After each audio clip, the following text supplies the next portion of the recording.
Good evening. Thank you all for joining us for this regular board meeting of the Board of Trustees being held on May 18th, 2021. The time is 6 o'clock. If you would all please stand and join me in the Pledge of Allegiance.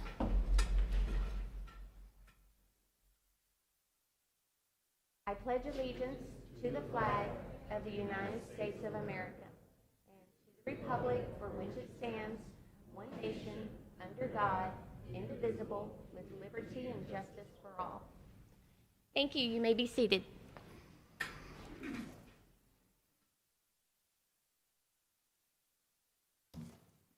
Item number 3, board honors. Mr. Escobar. Good evening, President Nakara and members of the board. My name is Daniel Escobar, Chief Communications Officer for the district, and it is my honor to present student and staff recognitions for this month. Normally, at our board meetings, we honor outstanding Team SISD students and staff who have earned local, regional, statewide, or national accolades and recognition.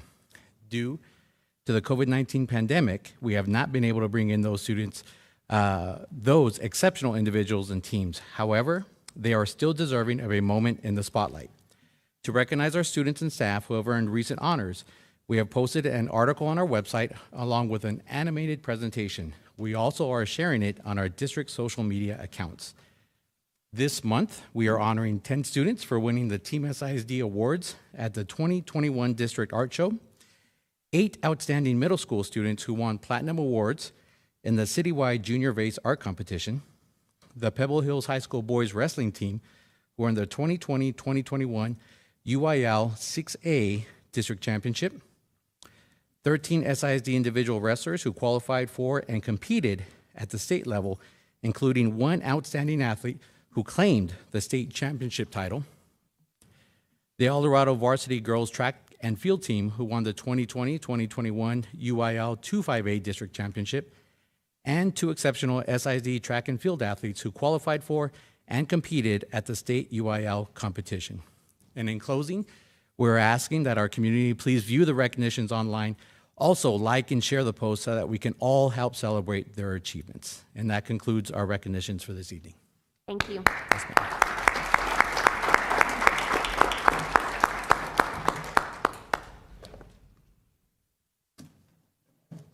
Item number 4, Board of Trustees business. A, consider and take action to elect and install board officers for the Board of Trustees. Item 1, Board President. Motion to present David Morales for president. Second. I'm sorry, who seconded? Did you? Paulo. Pablo, okay.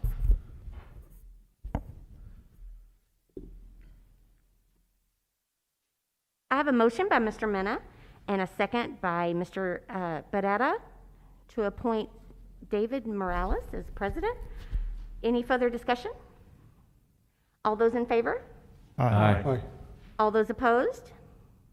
And the motion carries. Congratulations, Mr. Morales. Thank you. Thank you. Item A2, Board Vice President. Motion to approve Ricardo Castellano for vice president. Second?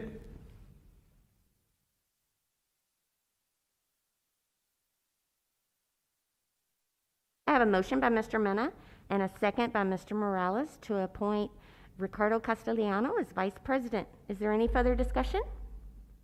All those in favor? Aye. Aye. All those opposed? And the motion carries. Congratulations, Mr. Castellano.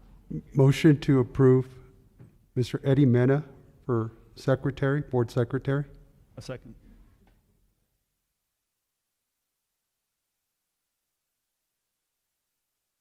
I have a motion by Mr. Morales and a second by Mr. Castellano to appoint Eddie Mena as board secretary. Is there any further discussion? All those in favor? Aye. All those opposed? And the motion carries. Congratulations, Mr. Mena.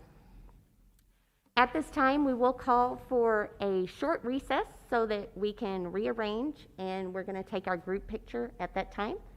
So we will call for a short recess.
We are now back in session.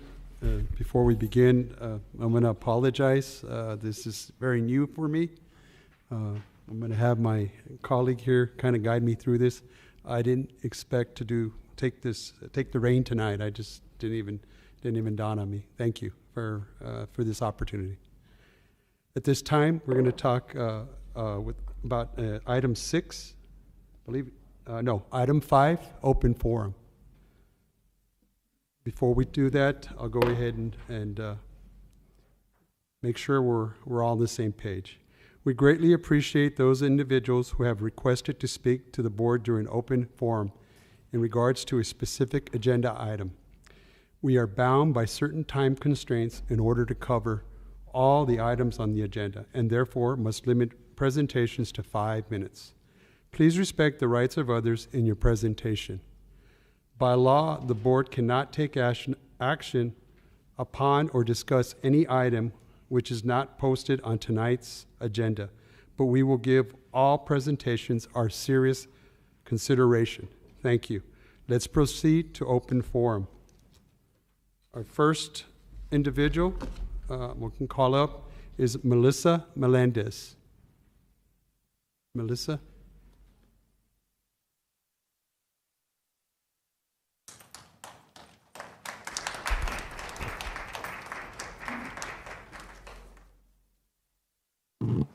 Good evening, Board of Trustees. My name is Melissa Mendez, and I have been a bus driver with the SISD for 6 years. I am also a member of the Socorro Education Association. I have been, kind of nervous here. Since I have started with SISD, the summer transportation salary has been $8.50 an hour and has not gone up for many years. The cost of living has gone up throughout all these years, but our salary hasn't. We transportation employees were the first ones to work outside of the safety of our homes during the pandemic, and we have put ourselves and our families at risk more than anyone else. Those who have decided to come to work during the shutdown showed up with the district needed us. Many of us have wanted to raise our concerns regarding working condition and salaries for a very long time. But most of us don't because out of fear that we might lose our jobs. That's why a lot of the transportation employees don't speak up. We are imploring that SISD Board of Trustees pay transportation employees that work the summer out of our pay rate that we get during the school year, because $8.50 an hour is not enough to support ourselves and our families. You say that SISD is a family. And but transportation employees we feel that we have been left out during like our pay rate when I'm sorry, I'm just so nervous. When SISD asked for our help, we gave it, and now we are asking that you help us out during the summer because we don't work. The pay rate is very low at $8.50, and we haven't seen a change in that, and maybe you guys can help us out on your part to raise up at least the pay in the summer. I don't know if, we talk about family and we talk about helping each other out. And I wanted to see, we're asking that you guys of the Board of Trustees help us out during the summer. It's just 6 weeks, maybe trying to do something. And also, they put like summer jobs, but it's not enough for all the employees. So it's very hard for all of us to get something here, and then if we go and apply somewhere else, by the time we do the application and everything, it's time to come back to work here. So it's very hard. We have things to pay. We have, put food on the table, all this, and with $8.50 an hour, it's not enough for us to make it through the 6 weeks that we're off in the summer. So transportation is asking for your help during this time. Thank you. You're welcome.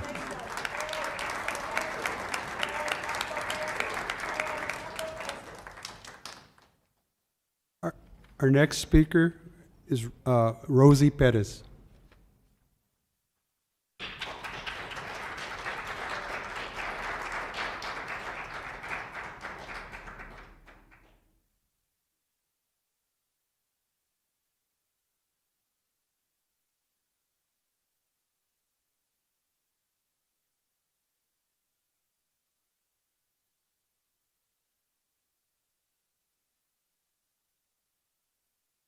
And just like you, Mr. Morales, this is also my first time, so. We'll learn together. Yes, so good evening, President Morales and members of the board. My name is Rosie Perez, and I'm here on behalf of the West Texas Alliance, and we know that this is open forum, and so we'd like you all to take under advisement and consider the following proposal. As we all know, during this, pandemic year, our students and our teachers have carried us through. They have lifted each other up. They have lifted our students, and they've been there. If our teachers weren't already giving so much of their time and effort prior to this, I mean, it was truly evident during this pandemic year when they just, worked very, very hard to take care of all of their students, their parents, each other. And so tonight we'd like to bring to you all some information regarding what we're going to need for the new school year for our students and for our teachers, especially in the area of the social emotional aspect, where many of our employees and our students have been at home away from their peers. And so we'd like to propose an extension of 15 minutes to their recess and their lunch for our students. And we have some amazing young ladies tonight that are going to speak to the student portion of this. You ready?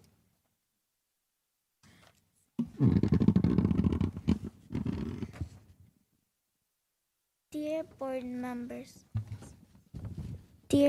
members, our names are Amanda Reyes Rivera and Tanya Nevares. We are built cyber students in Ms. Castellanos' class. Did you know that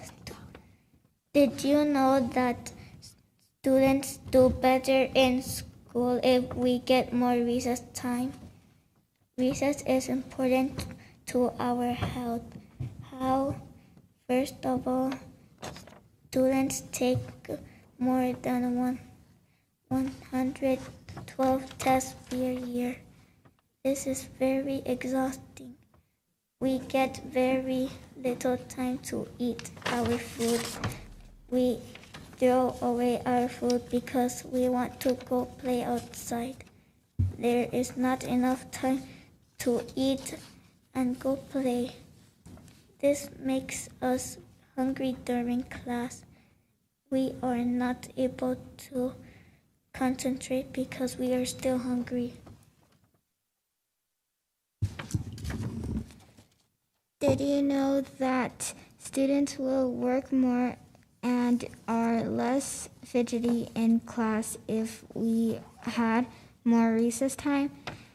According to Time magazine, there is a positive relationship between recess and test scores by adding 15 minutes to our recess time.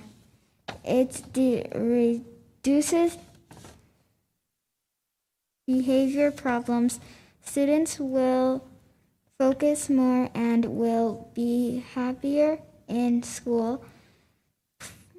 Thank you for thinking about it. We hope you can help us do better in school and have more time to eat and play. Sincerely, Amanda Reyes Rivera and Dania Nevares. Are you going to speak? No? You okay? All right. Ms. Jalen is going to pass on speaking tonight. You're okay. You're okay.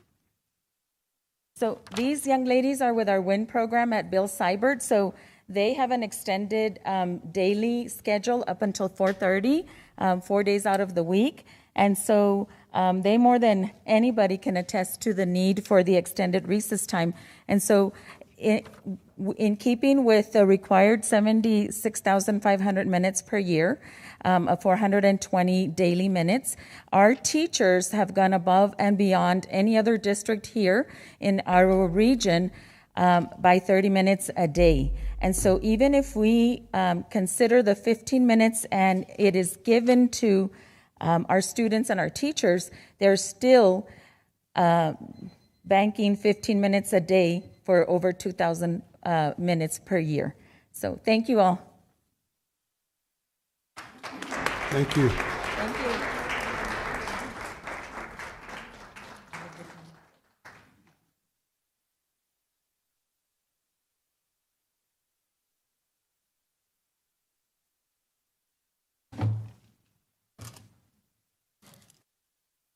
Our next speaker is Tommy Hill.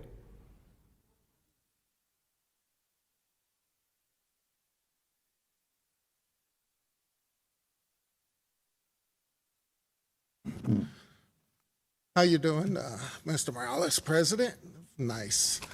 Ricardo, very good, Vice President. Congratulations, Secretary Mena. How's the rest of the board?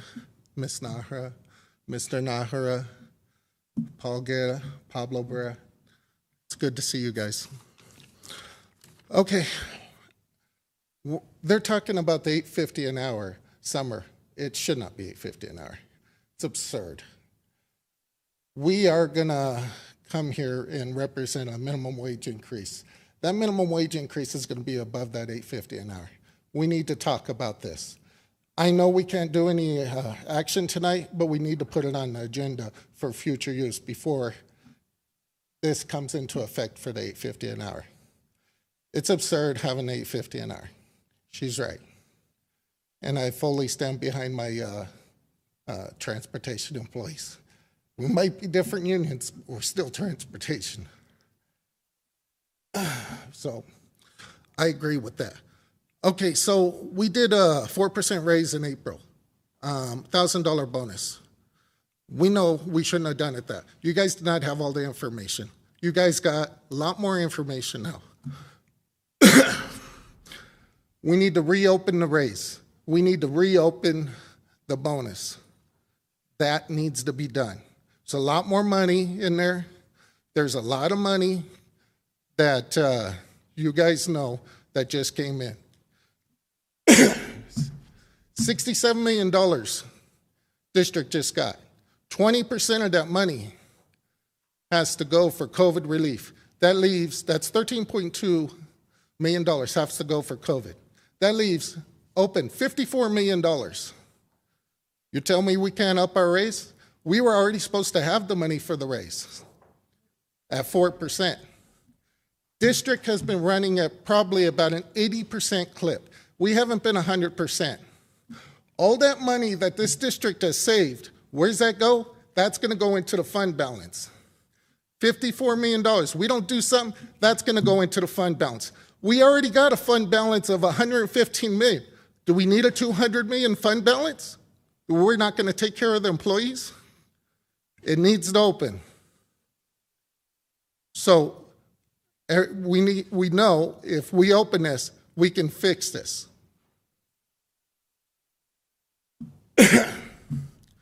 So we need to think about that.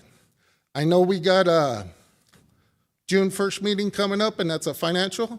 We need to make that a possible action at that meeting so we can open this. That's where we need to fix this. We can add more on the bonus. We can go up higher in the percentage. I'll give you the numbers. I've already worked them out. I'll be here June 1st. I will be talking to you. Hopefully, you guys opened it. There is no reason to have $54 million extra and not open this. So we need to do the right thing.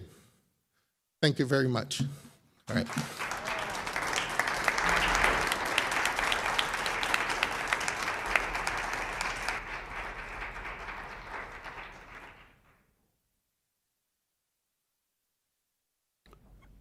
At this time, our next speaker, Rodolfo Lorenat.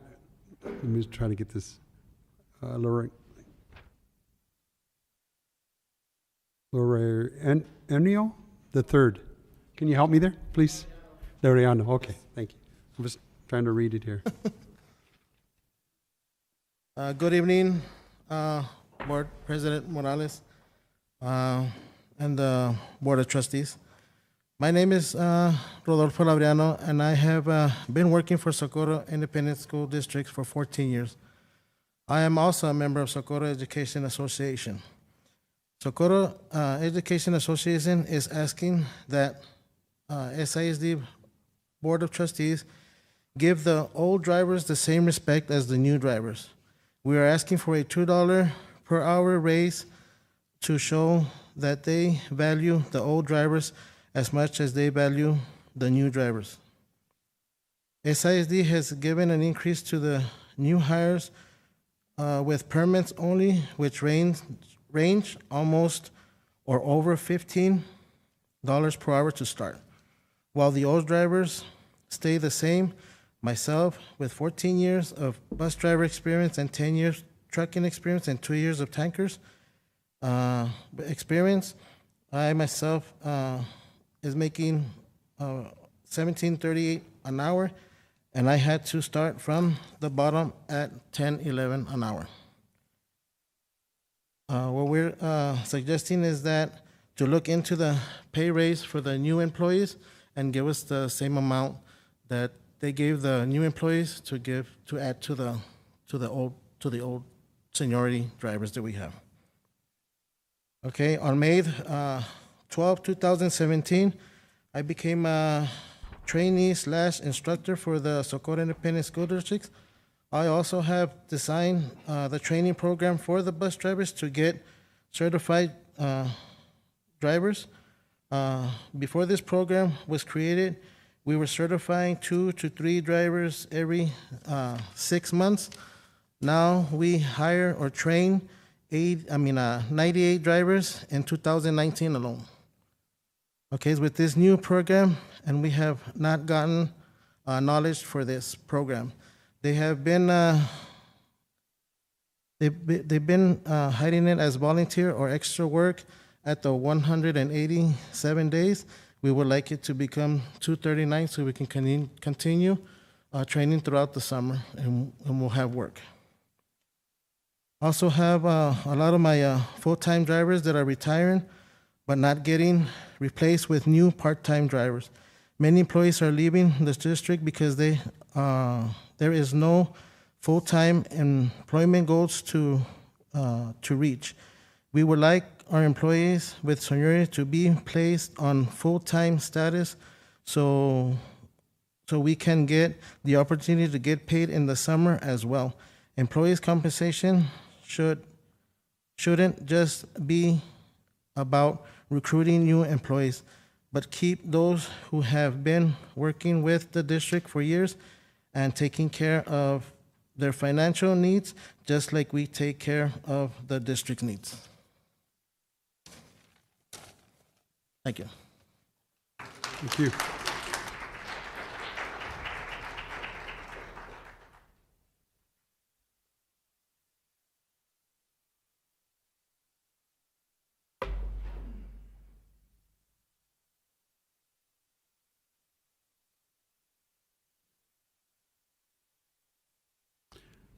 Our next speaker is Dr. Catherine Kirkland. She's here. Welcome.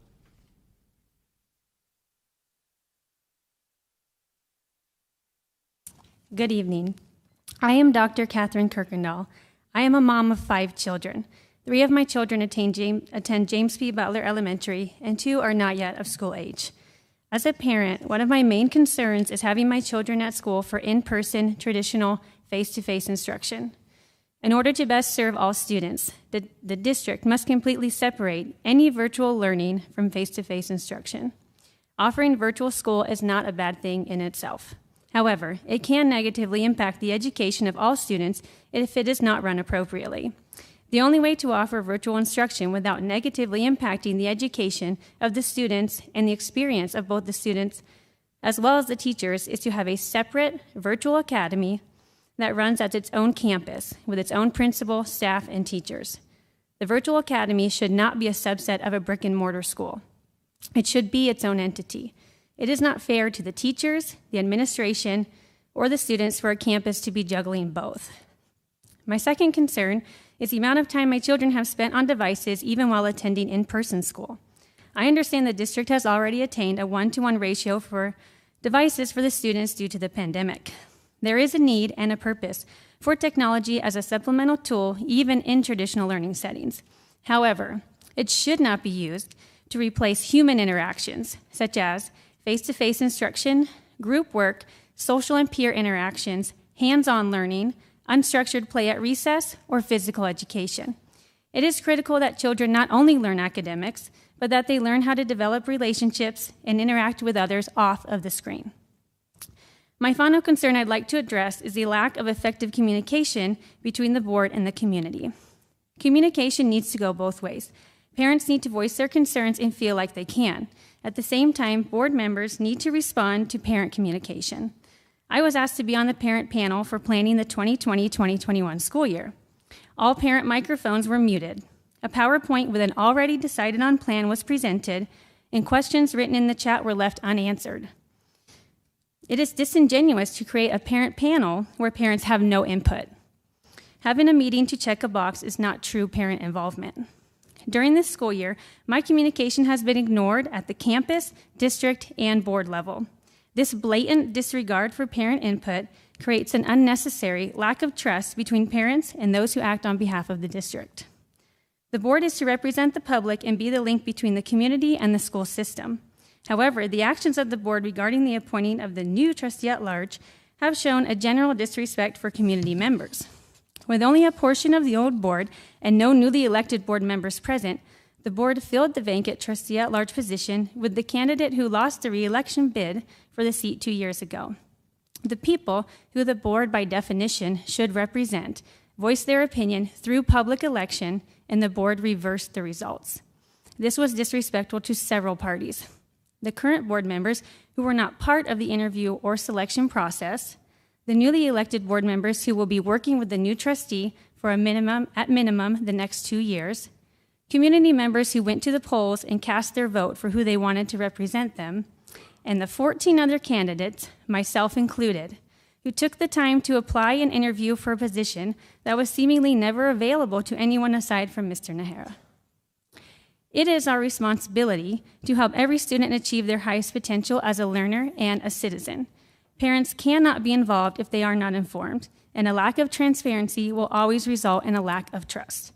Communication and collaboration between the school board and the community needs to be consistent, transparent, and honest to give the kids in our community the best education and experience possible.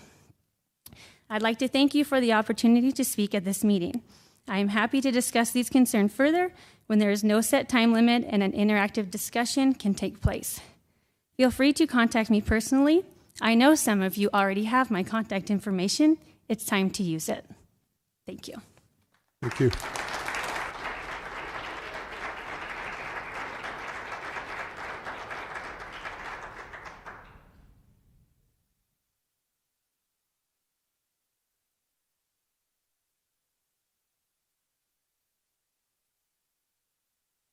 Our next speaker is Regent Payne.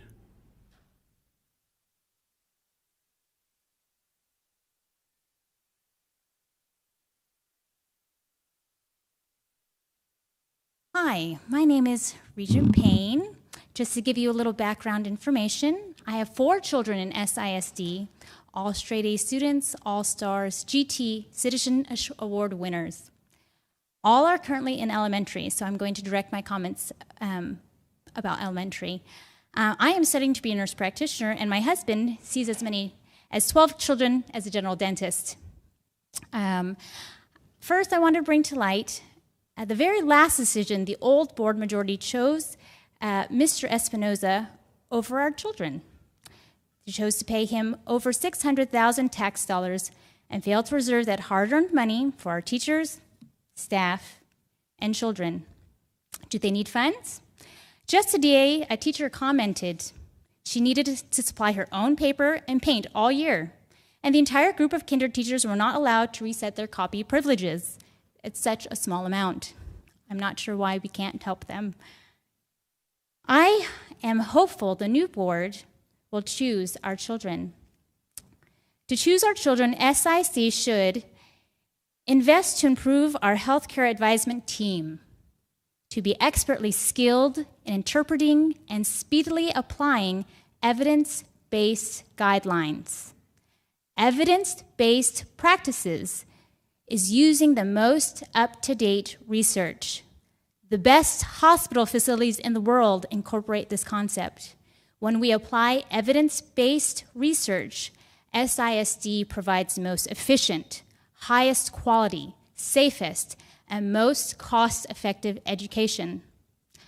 These little girls know what evidence-based practice is because they have just suggested one to you. More recess. These saved costs can be reinvested in our children and teachers. As a healthcare professional and looking in, SISD failed our children when we returned and currently are failing them. I will give one example from personal experience of SISD's extreme oversight. For instance, in every single circumstance in the red zone, while many did not have vaccines, and while there were still concerns about COVID-19, having recess outdoors was the safest and best option.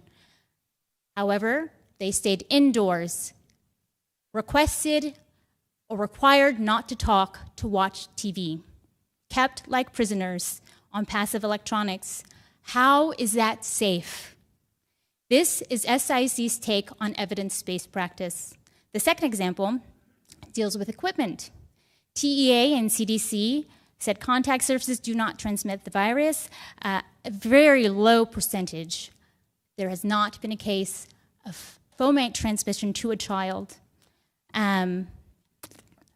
So while James B. Butler, the school in which my kids attend, enjoy recess, as many parents, including myself, had to advocate for it, they aren't on the playgrounds because of that. The requirement to clean it more than daily. And other schools require them to walk on the blacktop like prisoners circling it for recess. This is SISD's take on evidence-based practice. There are other areas we can easily improve, absolutely. Are there other areas we can easily improve? Absolutely. Thankfully, Governor Abbott realized district boards do not have the medical acumen to address the mask issues. Medical field is very difficult to navigate. We cannot choose to err on the side of paranoia. We must choose evidence-based research.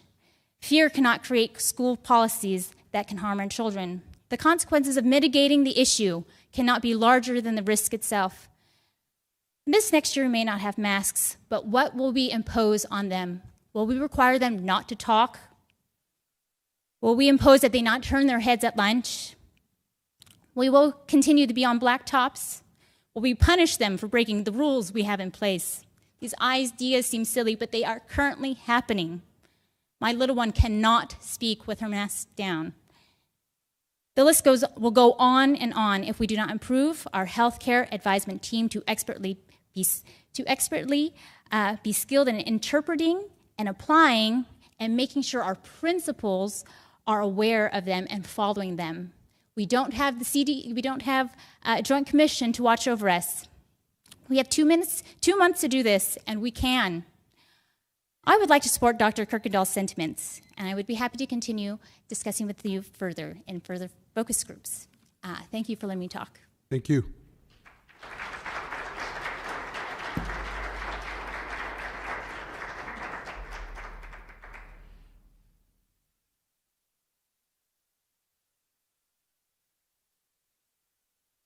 Next speaker is Matthew Polowsky.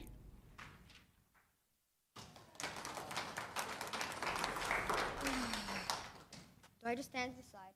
That's fine. Hi, my name is Matthew Palaski. I'm in 5th grade. Part of your job is to ensure our health and safety. That health should also include our mental health. I want to talk about online learning. I go to in-person school, but it doesn't feel like in-person school. We stare at a computer screen for almost 8 hours a day with minimal breaks. My eyes and head hurt throughout the day. When I have questions, I still must have to ask them through my device. I miss talking to people face to face. It makes it hard for the students to learn and for the teachers to teach. Some kids could be playing games while they're in class, which I can assure you does happen. Thank you for your time. Thank you.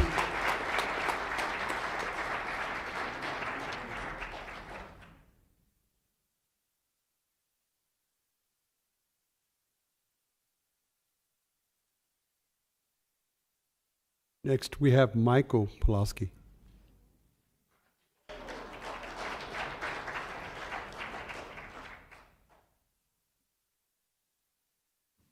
Hi, I am Michael Palaski. I'm in 5th grade and attend James P. Butler Elementary. Do you know if we forget our water bottle at home, we have to go without drinking all day and only get a drink at lunch? Have you had to go all day without drinking? Water is an essential need.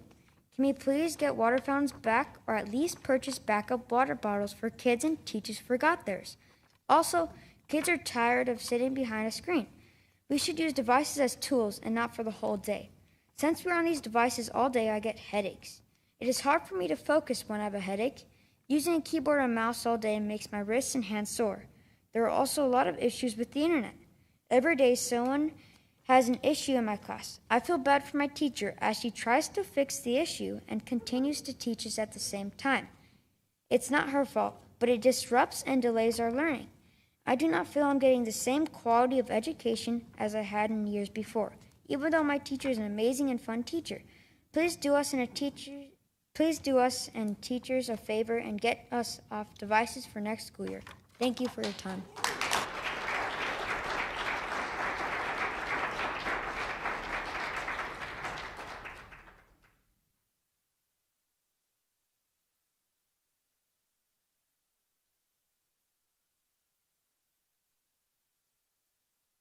And finally, we have our last speaker, Joe Polowsky.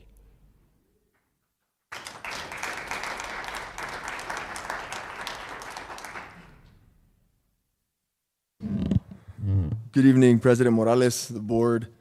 What an awesome job, these young kids coming up here and addressing our class, a room full of people. Pretty awesome, very awesome. Dr. Kirkendall, Ms. Payne, for your comments, very well researched. I'm going to echo some of their sentiments. Tia put out some statistics about, I guess, classroom performance. And this was during when the pandemic just started. And it was March 2020 through the fall of 2020. And they extrapolated through statistical analysis to be able to get like the results of performance for students.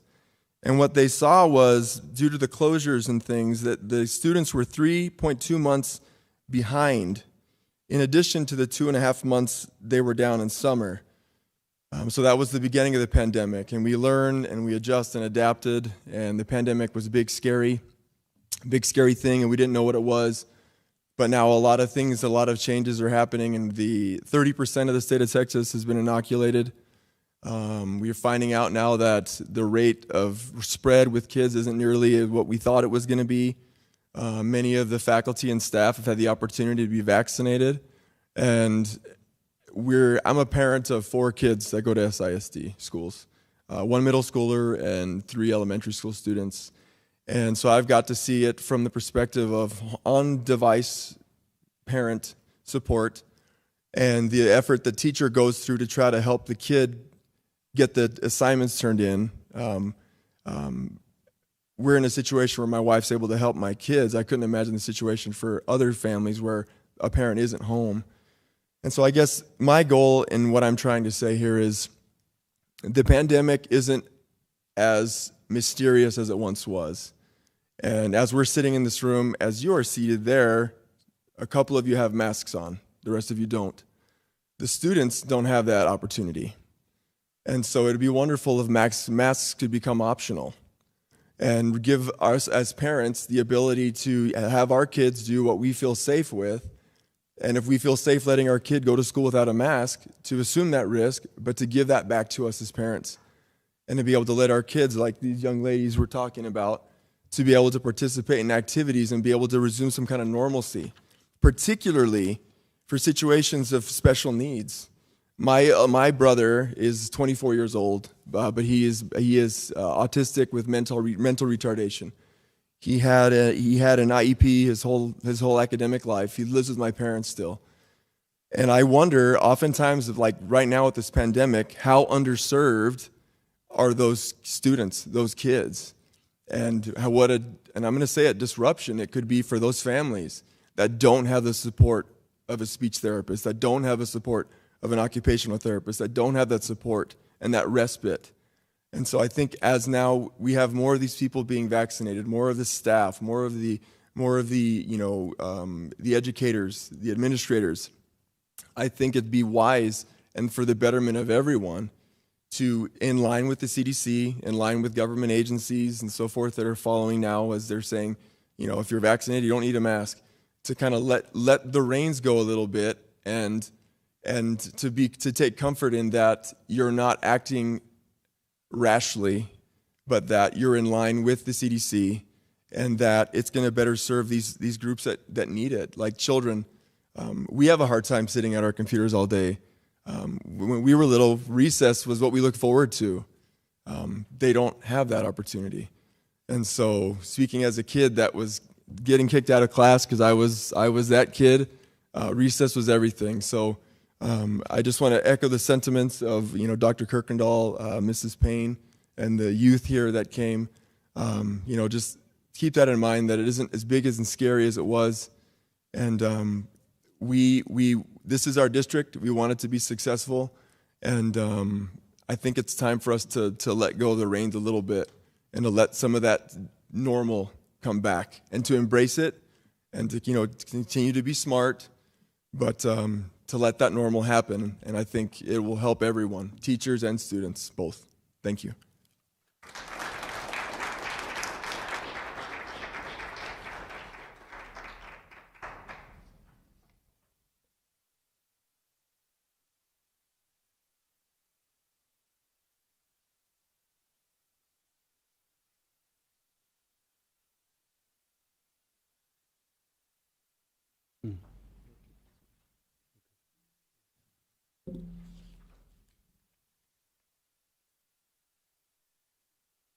The next item, we have 6 district reports. Mr. Tom Ianton, facility reports.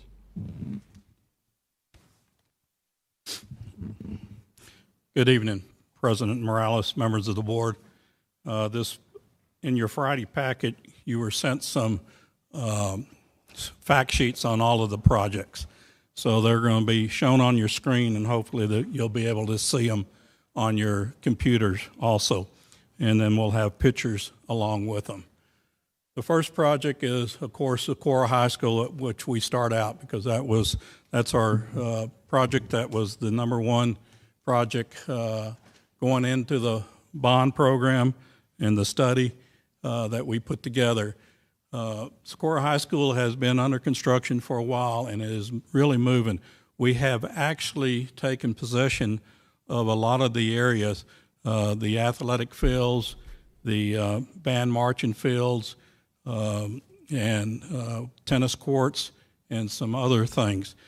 But currently what we're looking at and focusing on is the academic tower, the 3-story tower, and you'll see some pictures of this, which we will start moving into this summer for the start of the new school year. This is an aerial looking from Rio Vista back towards the campus, and you can see the new construction in the foreground. You can see the parking lots, the band marching fields, and you can see the lower parking lot is a student parking lot that has been completed. It will mirror the area that you see a lot of trailers and construction sites on. There'll be another parking lot for the students there, but we've been using that as a staging area. If you look down at the lower corner, you can see that we do have our access off of Rio Vista. We finally have crossed the canal and at 3 different locations. So those are complete. We are not using those yet, but we do have access to Rio Vista. The third floor, this is a typical classroom, and this is what we have been working towards in order to prepare for some temporary COs where we can start placing furniture in there in the next couple of weeks. You can see the third floor. You can see a courtroom there. You can see the corridor in the area S, which is a connecting corridor. And then this is the Automotive Lab. This is one of the new programs that we will be introducing to Socorro High School, the diesel program and the Automotive Labs.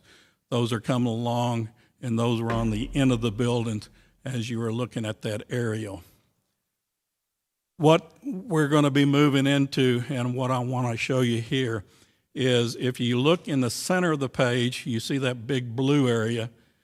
That's what's going to start the next phase or the next construction. But the area that is in yellow, the FS, I need my glasses changed, RP, M, and N, which I do Friday, I go to the doctor, is what we're going to be moving into this summer. And we're going to be occupying those spaces. M&N is the 3-story academic wing. So that's what is indicated by the new structure.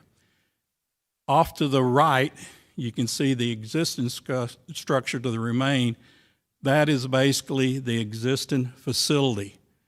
If you look at the blue area, there are some fingers, some wings that will be demolished.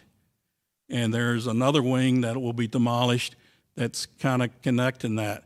But to give you a visual, or kind of a visual, the little triangular area that looks like a triangle is the library, the existing library.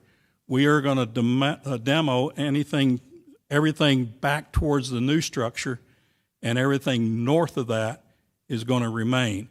And we're going to occupy that with our students that are going to be moving out of these wings.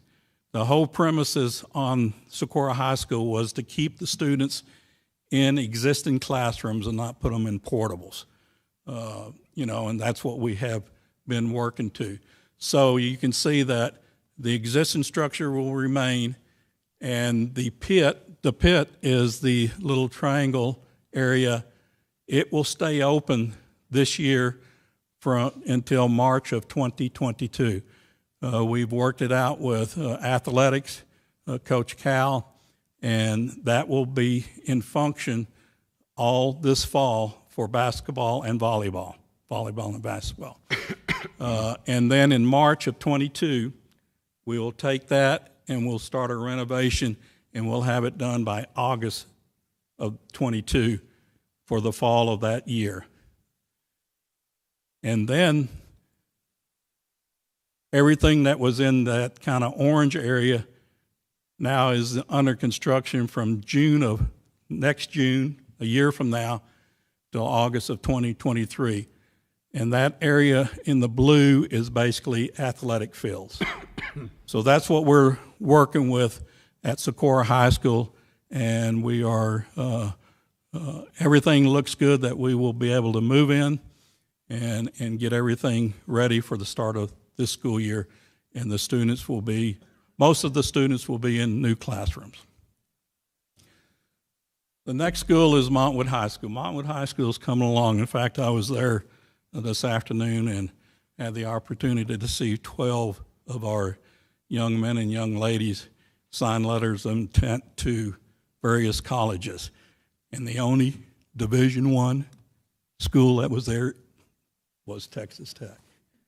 And we had 2 signings there. So it was a great program, and the kids are well deserving of it.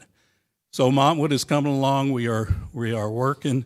We have taken possession of some of the areas in Montwood, and we are continuing to work with finalizing. This is 2 pictures of in the lobby area. You'll see where it goes into the auditorium.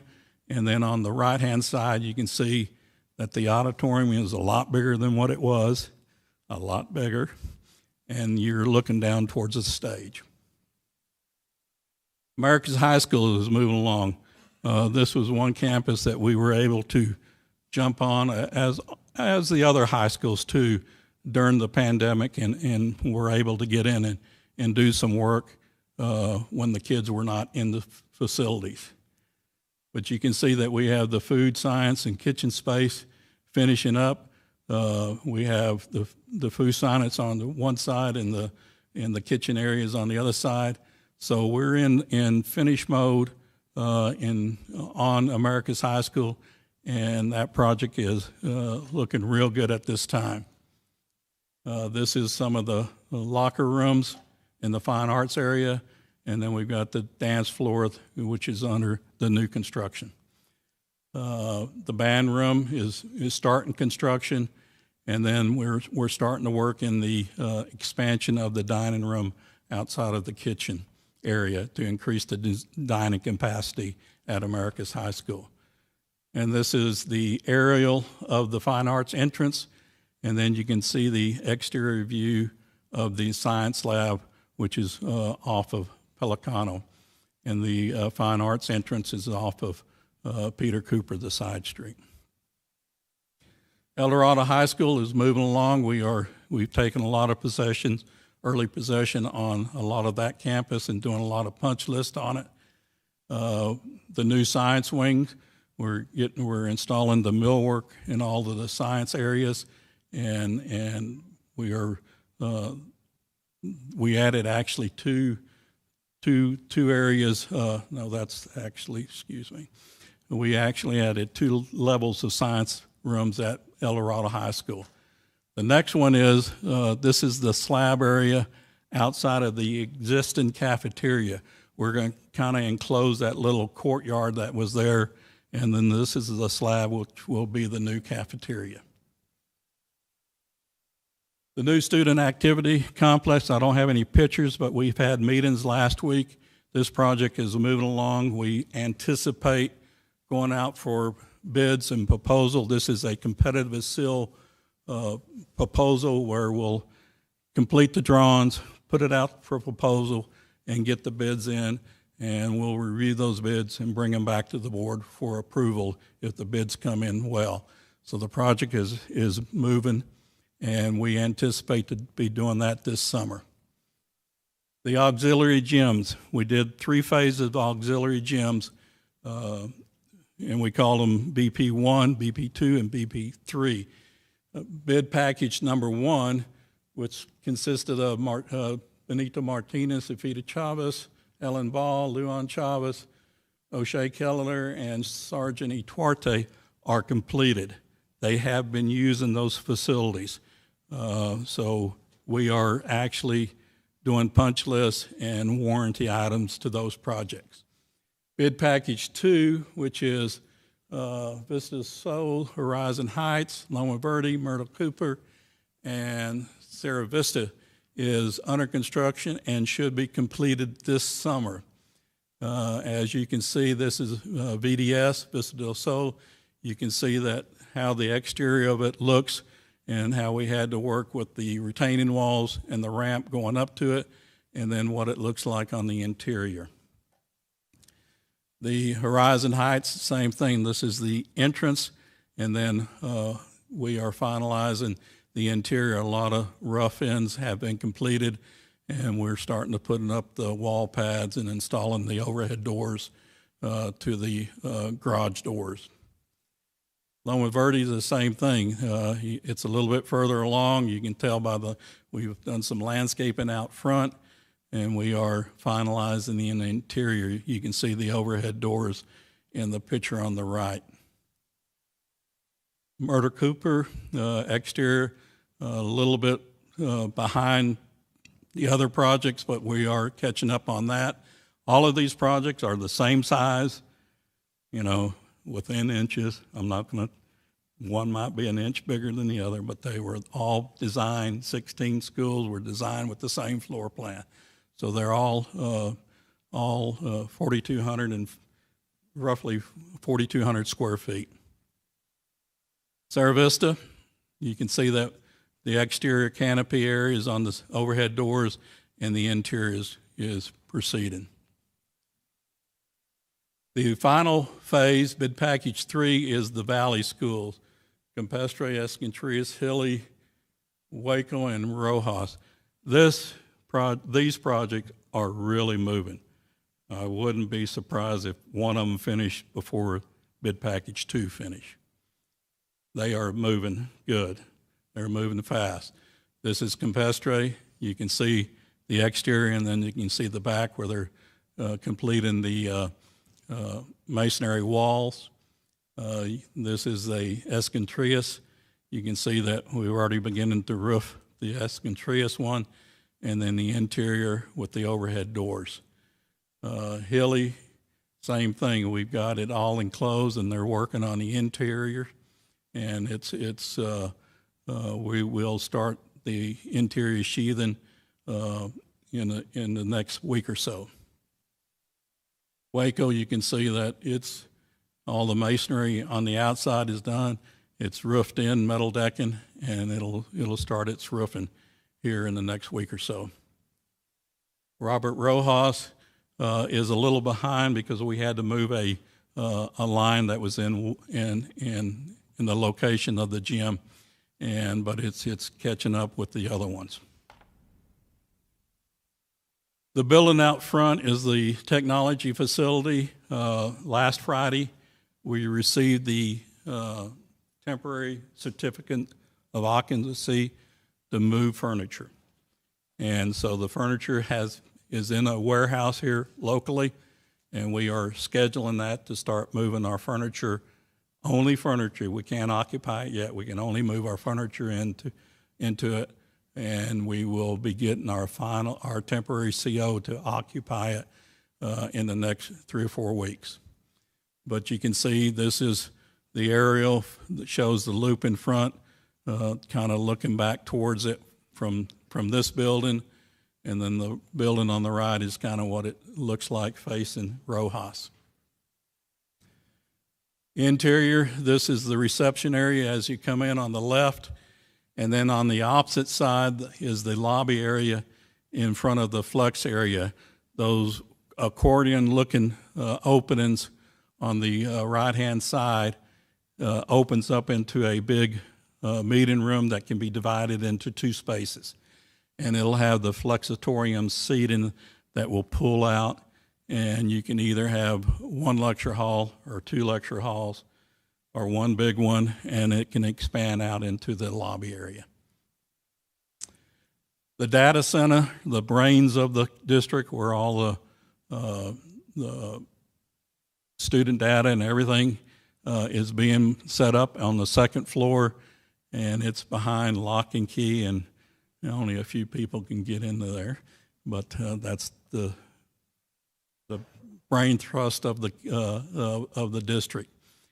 We refer to as the NOC, but it's actually the data center.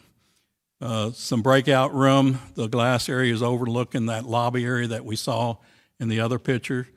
So the upstairs is almost complete, and we will, like I said, hopefully start moving furniture in there here shortly. The new combo school, the one that's being built in the East Lake area off of Bob Hope, is coming along real well. You can see that most of the tilt wall panels have been erected in the elementary school, which will be the first school finished. And that will finish in July of 2022. And then in the foreground of the picture on the left, over the top of that crane, is the middle school, and that will be completed in December of 2022. But we've got a lot of panels poured. You can see a lot of the panels on the ground, but they have not been lifted in place. So the combo school is moving, and it's on schedule. The 2 other, well, actually 3, and then I apologize, I don't have a slide on here on the transportation center. But that is also in the works, and it should start construction this summer.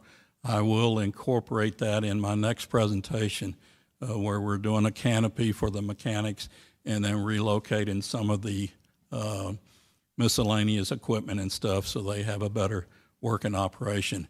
And I had promised y'all a picture of that, but I failed to get that into this report. But our last two project is the Pebble Hills High School sport and field modification at Pebble Hills. That construction has started and should be completed at the end of this summer, along with the East Lake sports light, and we gave them a notice to proceed on the softball fields, but they were still in the playoffs, and so we have not released them on the other part. And that completes my presentation. I'll answer any questions. I have one question. Yes, sir. I recently took a tour of Herschel Antwine, and I know it's a campus that was converted from an elementary to a middle school. But they left the restrooms for small children. Is that being addressed in anything? Yeah, we'll look at that. We should have addressed that in some of the cases. But yeah, they should be age appropriate. And so I'll is look there at a that. timeline for that? Are you just going to start looking into it? We'll get started this summer on it. We'll look at it. Mm-hmm. Thank you. Any other questions for Mr. Arrington? I got one question, President Morales. I noticed that a lot of the Valley schools, their restrooms are pretty much outdated. I've even talked to some of the constituents, and they've said when they've passed by, even before pre-pandemic, the restrooms, they were there. They were the same when they were there. So, I want to look into seeing if we can update those because, again, those, honestly, sometimes they even said there can be a health concern as well. Well, I know that we are doing new restrooms at Rojas out next to the gym, and there might be another. There's 4 schools that in the auxiliary schools that are getting some upgrades to the restroom that were basically just for the last 18 years have been just storage room. So in Rojas, we are updating at least the restrooms next to the auxiliary gym, and I'll get the other schools, but we'll have to look at that at the other schools to see what we can do with the restrooms upgrade. All right, appreciate it. Mm-hmm. Mr. Arrington, can you give us a timeline as to when we can get that taken care of or how we can look at that? On which? Thank you. On what? The restrooms upgrade? Yes, on the concerns about the rest. I believe you said. Well, it's going to take some money, so, my budget doesn't have any money in it, and it's not a part of the. This was anticipated. I mean, you converted it to a middle school, and you didn't anticipate Well, having to upgrade. yes, See, that we can handle, but the middle, the elementary school, if we're going to be looking at schools down in the valley and upgrading restrooms and stuff, I'll just have to do a study on that and see what the cost is going to be. Thank you. If you could do that, that would be appreciated. Okay. We've got any other questions? We're okay. We've got an addendum item. We're going to go ahead and still follow on 6 pertaining to facility. No, I'm sorry. District report. We got Ms. Maribel Macias.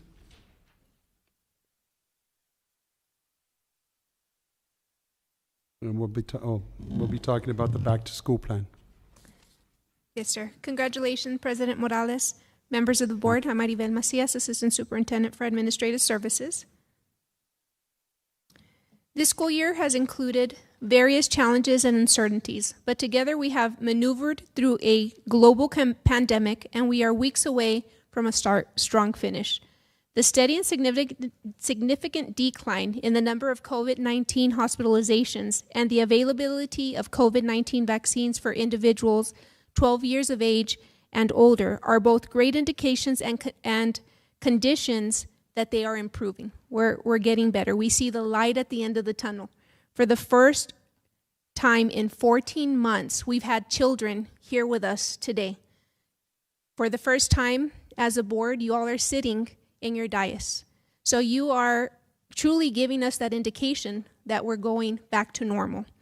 With that, here is a timeline that we are recommending, and it's our 2021-2022 back to school plan. As you heard, we use data-driven decisions. That's what we do consistently. When we started this, we were maneuvering in a blink of an eye. Pandemic hit March 13th, and the next week we were off and we were starting to teach virtually. The good thing is we had intercession in between, so we had a little bit of time. But our teachers have been amazing. They have learned how to teach in person. That they have down. They've done that for decades. But they've also had to learn how to teach virtually at the same time. So with that information, our recommendation with the back to school plan is for us to start transitioning back to what we know. We know how to maneuver the pandemic. Just today, Governor Abbott issued an executive order prohibited counties, cities, and other governmental agencies from requiring masks. And that is going to be effective as of May 20th. He did give school districts a little bit of flexibility up until, for us to lift it up until June 4th, because, again, science knows that the actual vaccines, we barely got them for our students 12 years and older. Very proud to say that this Saturday we were actually at Police Services. Immunize El Paso gave over 1,000 vaccines to students 12 years and older, and they've been consistently helping us. They were at our high schools the week before, and just today I got off the phone with the city of El Paso, and they're going to go out to our middle schools, and they're actually going to do a little incentive. So I'll make sure to give you all that for the Friday packet, so you all are aware of what we're doing to try to get back to normal. So with this Socorro ISD back to school plan, our goal is to present face-to-face instruction for the 2021-22 school year. And with that, we will be providing an introduction. Of course, it's going to include TA guidelines, human resources guidelines. And with that, our back to school plan, this Thursday, we are going to share with leadership, because we have our leaders there that will now go out to our communities, make sure, like, for example, our principals during our SIT meetings, they'll share with our focus groups to give us feedback. The most important thing that our board has always said is that we need community feedback. So today, it's a draft plan that we are going to provide to our leadership on Thursday. You all will receive that draft on Tuesday. And on Tuesday, you all will start giving us feedback, because we know that you all receive phone calls from community members. We want to make sure that you all know what our draft plan looks like. If you notice, right on the timeline, we also want to do some research. Mr. Morales shared with us that there are districts in East Texas that have been back since August 13th, face-to-face, and they've had the majority of their students back.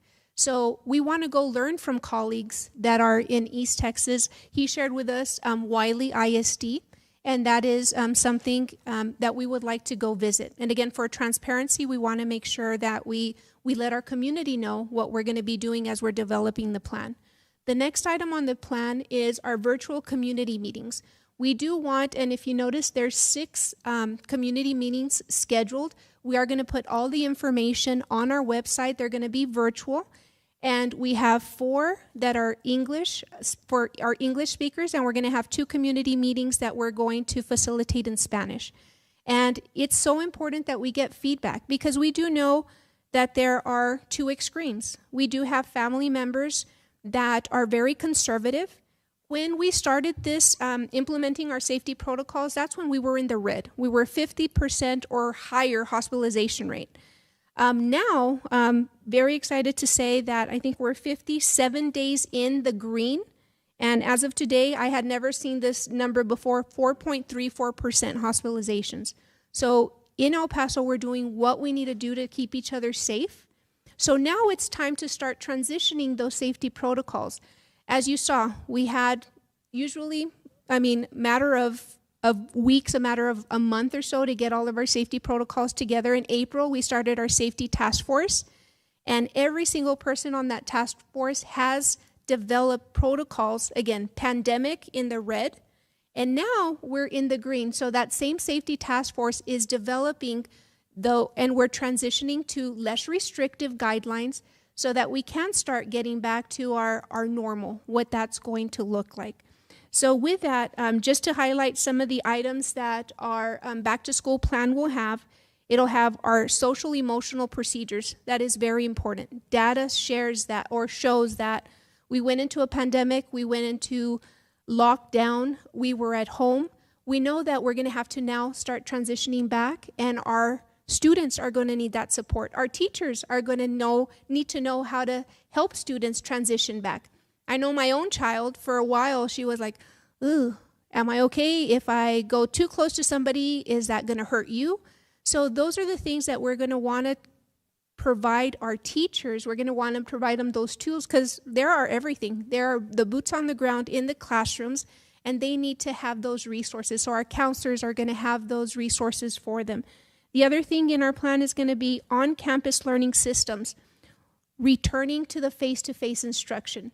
Right now, TEA has not given us guidelines if they are going to allow for a virtual academy. We're also planning for that. When TEA gives us a thumbs up, we'll be back to share with you what that timeline looks like. But for right now, we're just in the planning stages because TEA has not given us that indication. It's really legislature that hasn't given us information if we're going to be able to provide that for next year. One thing we do know that we're going to be able to provide is face-to-face instruction back on campuses.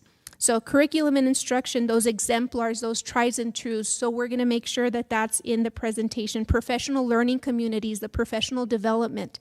So our curriculum and instruction team will make sure to have all that information. And we're assuming that some of our parents have never been, or their children have never been on campus. If you think of our little pre-Ks, our little 6th graders, our little 9th graders, or big 9th graders, they've never stepped foot on their campus. So we want to make sure that we teach what that's going to look like for them because some of them have never been there for the first time. We're going to talk about blended learning. We heard about technology today. So we want to share what blended learning looks like and how technology, we're going to incorporate it, but it's not going to be the main source of indication of education. We know that those are the exemplars, what data is showing or sharing with us. Health and safety guidelines. We're going to continue to follow CDC and local health authorities. Please be flexible and patient with us because as you saw today, we got new information as of today to start implementing.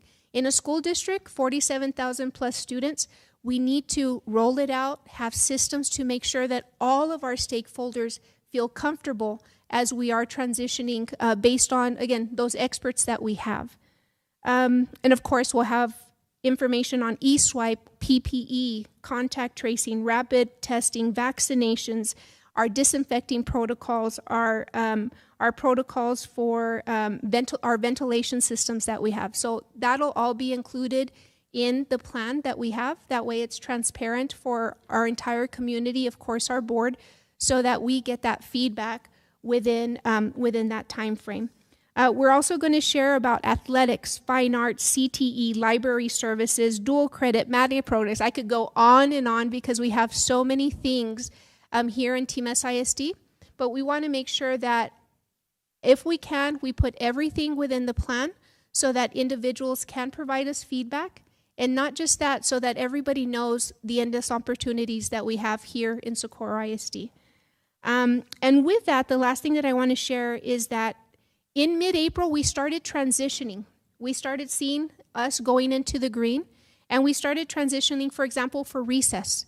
But it took time for us to get to a certain area. And some of our campuses, they were able to transition a little bit faster than others, but know that recess is something that we started transitioning into or out to since mid-April.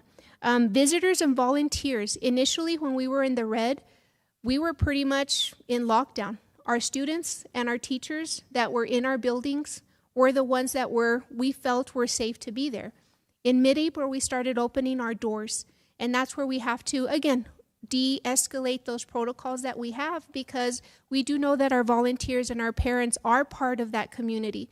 So also we want to share what that's going to look like for them because for a year now, it's been a little sheltered for them. So we want to reteach, and then we want to get their feedback of how we could transition those protocols back. And I'll stop because I could go on and on because I have an amazing team that, again, we're here to share. So virtual community meetings, they're coming up starting next week. We will put that information on our website. We wanted to make sure to first share it with the board. And after that, we'll come back, let me see, Tuesday, June 15th, And at that time, we will have all the feedback, or hopefully the majority of the feedback, and we'll have our final proposal for our 2021-2022 back to school plan. And we will present it here at the regular board meeting for your approval at that time. And of course, the last part of that is once you all give us the approval, we'll go right back out to all of our stakeholders to share with them what 2021-22 school year looks like. And that way they go off to the summer and they get ready for what next year is going to look like for them. Any questions? Ms. Macias, with the return to recess in late April, it's been almost a month. So are we at a less structured recess now than we were then? Okay, Yes, so we've made yes, progress. sir, we are. And again, some campuses have taken a little bit longer. But yes, we are in a much less structured recess. And as we're getting feedback and protocols, the other thing, some of our campuses have started having some of our volunteers come in because they needed additional eyes and hands out there for our students. So we've been processing them. So we do have some volunteers back at our campuses that are helping us with transitioning back to normal. Thank you, ma'am. Thank you, sir. President Morales, I have a question. Ms. Macias, I know you indicated that you're going to put it on the website, but are we going to push it out through the elementary schools, middle schools, via telephone, all that stuff, flyers, just to make sure that all the parents in the community is aware that we're going to have these virtual forums for them? Yes, sir, definitely. On Thursday, we meet with our leadership, our principals, and that's something that we're going to share with them. Of course, we have our amazing PR department that will help us get that information out, especially for our Spanish speakers. That was one thing that we learned the first time, or when we started with the pandemic, they asked if we could have meetings instead of doing the translation, because they were longer, to just have a meeting specifically for our Spanish speakers, and that's what we're going to do. Thank you. Thank you, sir. Thank you, Ms. Macias. Thank you.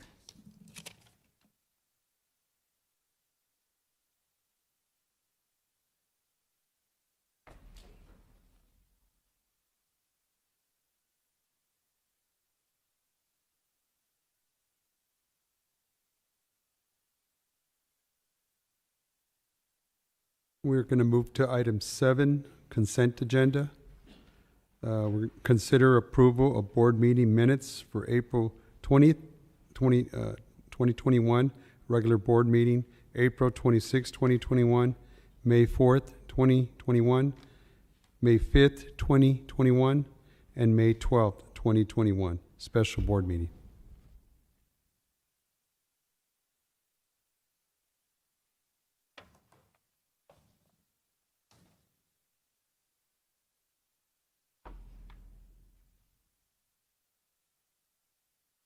On the, if there's any, are there any items to be pulled off the consent agenda at this time?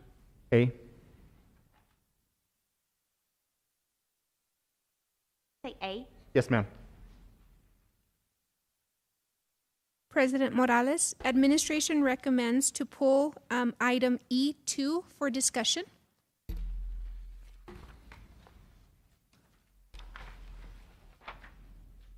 We have that ready. Motion to approve consent agenda with the exception of item A and item E2. Second. All those in favor? Aye. Aye. Aye. All those opposed? The ayes have it. Those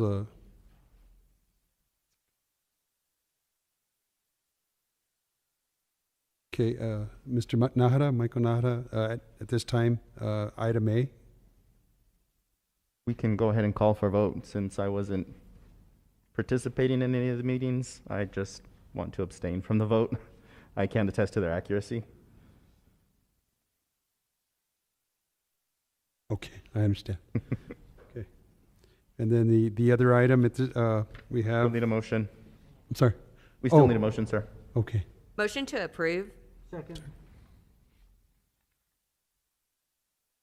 All those in favor? Aye. All those opposed? And I abstain. Abstain.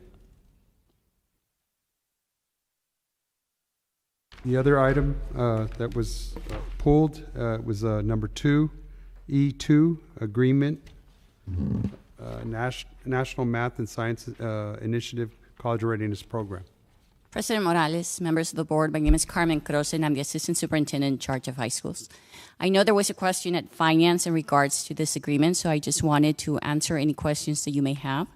This is a continuation agreement with the National Math and Science Initiative. This is an agreement that provides professional development and support for advanced placement courses at Dorado High School. Each individual school is identified through the Department of Defense. These are campuses that are identified because are military-connected students. They provide support through professional development for teachers. They also provide tutoring and extra interventions and support for our kids that are currently in our pre-AP and advanced academic courses. Any questions? Any questions? Motion to approve. Second. All those in favor? Aye. All those opposed? The ayes have it. Thank you. Approved.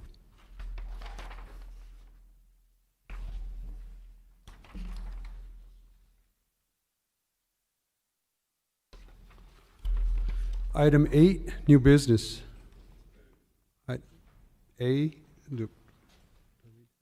Consider approval of new members to fill 2 vacancies on the SISD Foundation Board of Directors. Ms. Maribel Macias.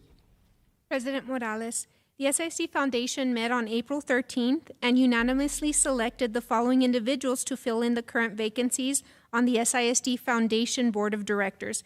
Esther McCarthy will replace Dolph Rubio. Ms. McCarthy is a retired school administrator who has lived in the SISD community for over 30 years. Esther is a proud mother of a daughter who graduated from Montwood High School and the Mimi of a granddaughter who is a student at Purple Heart Elementary. Esther is currently a part-time professional development consultant from Region 19 in the Leadership and Accountability Department. Esther has over 30 years in the public education system and is currently working and developing school leaders to improve student outcomes.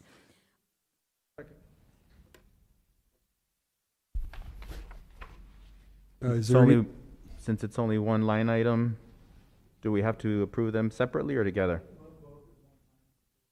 Sorry, it's because I paused. That was my fault. Let me not pause. The second one is Lawrence Larry R. Price will replace Don Munoz. Mr. Lawrence Laurie R. Price has been in leadership position that requires strong organizational background in strategic planning and corporate finance. He has broad hands-on financial management and analysis background, has financial experience and expertise in working in the United States and internationally with Mexico. Recommendation for approval? Move to approve.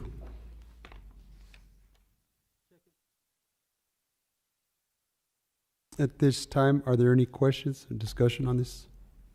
No questions, just discussion. I had the pleasure to meet both Ms. McCarthy and Mr. Price at my last foundation meeting. Of course, being appointed to the board, I did have to resign my seat on the SISD Foundation. And of course, the SISD Foundation works to provide scholarship opportunities to the students of the district. And so having passionate people who are dedicated to education, and of course, Mr. Price fills a very, very critical role, which is that of the treasurer. It's great to see 2 such individuals, of such high caliber who are willing to join the foundation and continue driving that organization forward. So I certainly appreciate their willingness to join it. I'll miss the opportunity to work alongside with them, but I'm glad they stepped up and volunteered. Look forward to working with them in a different capacity in support of the foundation. So please extend my thank you. Thank you, Mr. Nájera, for your advocacy of the program, of our foundation. All those in favor? Aye. All those opposed? Approved. Item you. approved.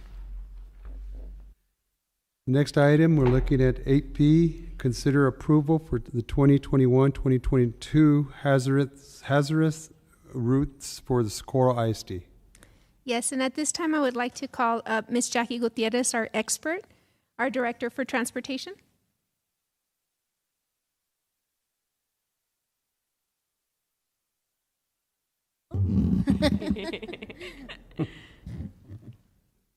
I'm shorter than what I thought, huh?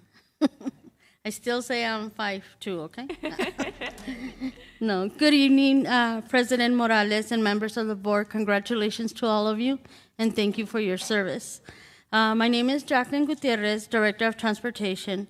Now I'll be going over the hazardous routes for the new school year for 2021-2022. I'd like to introduce to you my team, in which we have gone over our hazardous routes each year at the start of the year. January, February, we start going over our hazard routes, what we need to look into, if we are going to continue the same routes or make changes to new routes. And it's all done for the safety of our students.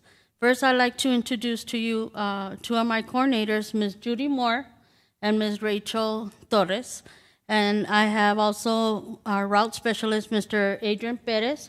Mr. Montellano couldn't join us today, but we all work together very closely to make sure our students are safe getting to and from school.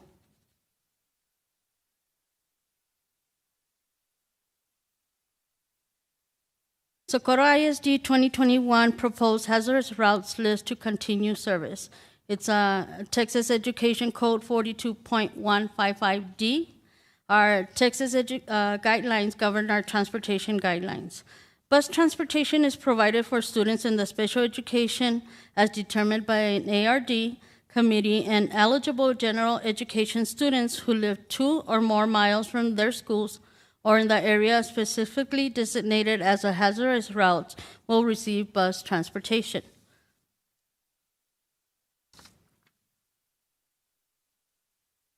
This is our hazardous routes definition, and it's defined by different conditions in route existence where there's no walkways provided, the area is designated as presenting a high risk of violence, or students must walk along a crosswalk, a freeway, the underpass. We have Loop 375 where it's also, students can't just cross back and forth from school and from home. In the America's High School feeder pattern, we have 5 America's High School areas that will continue the hazardous routes list for due to the major traffic crossing and freeway crossing. East Lake High School will continue with hazardous routes again due to major traffic road conditions due to constructions in the area. El Dorado High School will continue with hazardous routes also in the Chester area due to the circle, the congestion, and everything. So it's a safety issue for students. Montwood High School has 8 Montwood High School areas that will continue with the hazardous routes list for 2021 due to traffic and expressway crossing, Loop 375.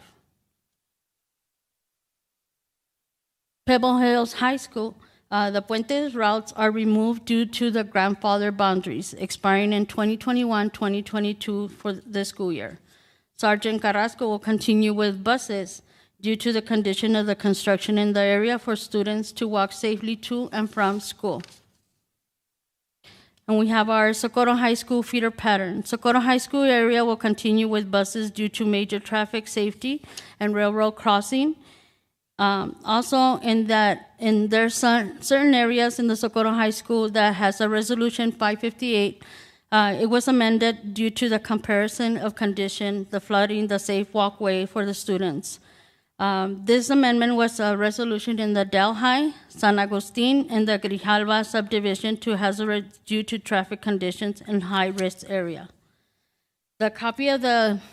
Here's a copy of the resolution 558, in which each year we verify with the city to assure that the resolution is still in place, and we checked at the start of the year in January and February, and it is still in place. And that's all that I have for our hazardous routes. At this time, I want to thank you for your time, and if you have any questions. Yes, sir. Go ahead, Mr. Nahara. Ms. Gutierrez, there's a couple of areas that are designated for comparable conditions, the construction area. Sometimes throughout the year, of course, that construction completes. Does that mean that at the time that comparable condition is terminated, that the bus service is also terminated, or does it continue throughout the year until the next school year?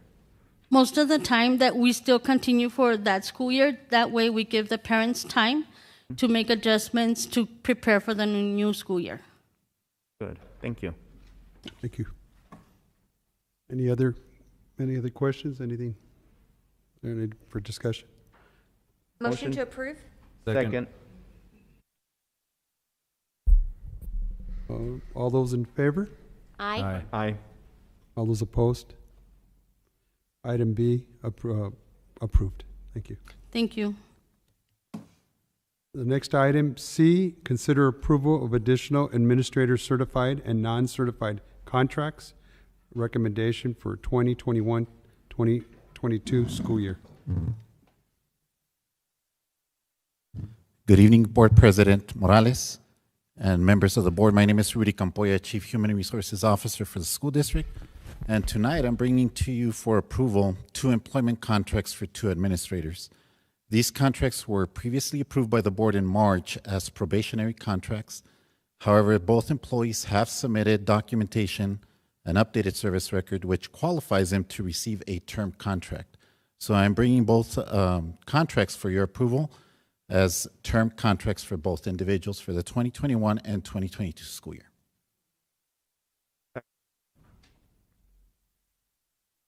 Is there any discussion on this item by the board? Motion to approve, or here we go. I'm getting carried away. All those in favor? Aye. All those opposed? The motion carries. Item C, approved. At this time, item 9, the executive session. We'll recess here to go back and come back as soon as. Okay, I'm sorry. The meeting is to be closed for consideration with legal counsel to discuss personnel and real estate matters and to consider selection and appointment of interim superintendent and establish terms of the employment under Texas Government Code Section 531071. I'm going to have to go read these. 551.072 and 5510.74. The time is 7:38. Thank you.